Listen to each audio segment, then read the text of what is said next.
అనగనగా ఒక దట్టమైన పచ్చని అడవి. ఆ అడవి మధ్యలో ఎంతో ప్రశాంతమైన ఒక ఆశ్రమం ఉండేది. అదే మన బుజ్జి హనుమంతుని గురుకులం. అక్కడ హనుమంతుడు తన స్నేహితులతో కలిసి చదువుకునేవాడు. హనుమంతుడు ఎంత అల్లరివాడో అంత మంచివాడు. గురుకులంలో అందరికీ తలకాయంత పనులు చేసిపెడుతూ నవ్విస్తూ ఎంతో సరదాగా ఉండేవాడు. ఒకరోజు గురువుగారు పిల్లలందర్నీ పిలిచి, పిల్లలు, రేపు మనం ఒక పవిత్రమైన యజ్ఞం చేయాలి. దానికి ఆకాశకొండపై ఉండే అరుదైన దివ్యకమలం, మాయాపద్మం కావాలి. ఆ కొండ చాలా ఎత్తైనది. దారిలో ఎన్నో ప్రమాదాలుంటాయి. ఎవరు తెస్తారు అని అడిగారు. వెంటనే మన బుజ్జి హనుమంతుడు ఉత్సాహంగా ముందుకొచ్చాడు. గురువుగారు, నేను తెస్తాను అన్నాడు.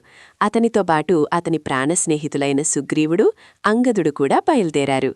ముగ్గురు స్నేహితులు నవ్వుతూ ఆడుకుంటూ కొండవైపు ప్రయాణం మొదలుపెట్టారు.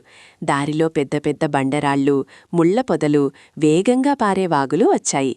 హనుమంతుడు తన బలంతో బండరాళ్లను పక్కకు నెడుతూ, స్నేహితులను తన భుజాలపై ఎక్కించుకుని వాగులు దాటిస్తూ అందరినీ సురక్షితంగా ముందుకు తీసుకువెళ్లాడు.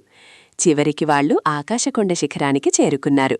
అక్కడ మంచుతో కప్పబడిన ఒక అందమైన కొలనులో ఆ దివ్యకమలం బంగారు రంగులో మెరుస్తూ కనిపించింది. అది చూడగానే సుగ్రీవుడు సంతోషంతో పరుగెత్తుకుంటూ పువ్వు కోయడానికి ముందుకు వెళ్లాడు.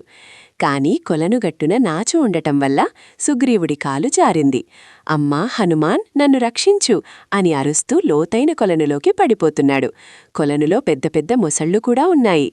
అది చూసి అంగదుడు భయంతో వణికిపోయాడు. కాని మన బుజ్జి హనుమంతుడు ఏమాత్రం భయపడలేదు. ఒక్క ఉదుటున వాయువేగంతో గాలిలోకి ఎగిరాడు. కిందకి పడిపోతున్న సుగ్రీవుడి చెయ్యి గట్టిగా పట్టుకుని పైకి లాగాడు. అదే సమయంలో తన పొడవాటి తోకను చాచి ఆ దివ్యకమలాన్ని ఎంతో సున్నితంగా కోసి తీసుకున్నాడు. సుగ్రీవుడు భయంతో ఏడుస్తుంటే హనుమంతుడు అతన్ని ప్రేమగా హత్తుకుని, భయపడకు మిత్రమా, నీకేమీ కాదు, నేనున్నానుగా అని ధైర్యం చెప్పాడు. స్నేహితులిద్దరూ హనుమంతుని ధైర్యానికి, ప్రేమకు మురిసిపోయారు.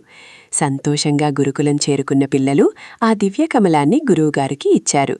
కొండపైన జరిగిన విషయం తెలుసుకున్న గురువుగారు ఆనంద బాష్పాలతో హనుమంతుణ్ణి దగ్గరకు తీసుకున్నారు.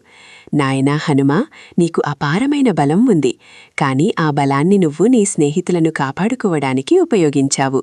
నీకు విద్యతో పాటు గొప్ప సంస్కారం కూడా ఉంది అని గుండెలకు హత్తుకుని ఆశీర్వదించారు. హనుమంతుడు వినయంగా నమస్కరించారు.